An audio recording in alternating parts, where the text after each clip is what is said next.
Hello, I'm Bruce Graham. I'm here in Southsea as a member of the National Gilbert and Sullivan Opera Company.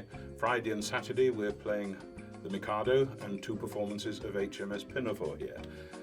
I'm dressed as Dick Deadeye, the villainous character in HMS Pinafore, and in the box today the questions are: you're performing multiple shows at the same time. Tell us about the challenges you've encountered learning all the lines and directions. Well, the lines, not too much of a problem, because I started off in the D'Oyly Carte Company where the lines were absolutely drilled into one. The huge emphasis was put on getting them correct to the letter, and in fact the audience knew the lines as well as the company and would write in if you said and instead of but. So that's not so much of a problem, but I have been probably in the last 10 or 15 years in about 8 or 10 different productions of HMS Pinafore and of the Mikado, and that can present a little bit of a problem remembering which version one is actually doing. The answer to that is just trying to keep awake and concentrate and to try and get it right on the night.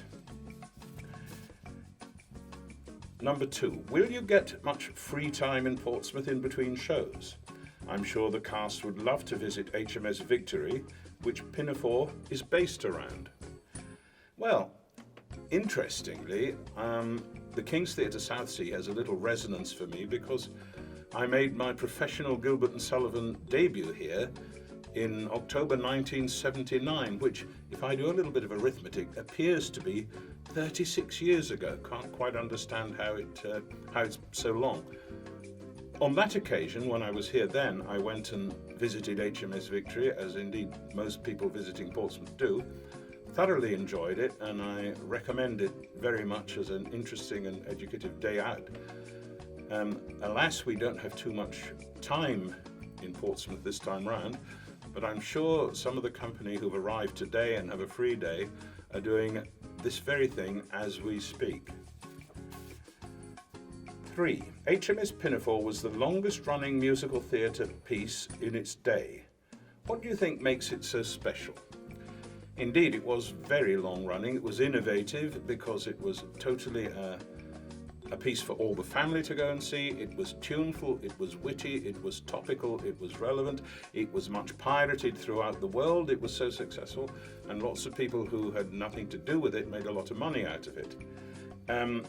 It's for these very reasons it was such a step forward in musical theatre, the tunefulness and the wittiness and the family nature of the entertainment.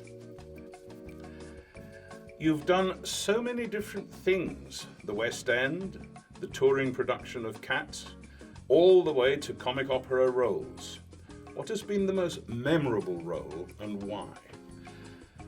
Well, one or two answers to that. Quickly, I think probably the most memorable is playing Old Deuteronomy in Cats in the West End.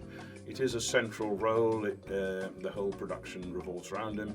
It was originated by a wonderful actor called Brian Blessed, who thankfully is still with us, and following in his shoes is a great treat.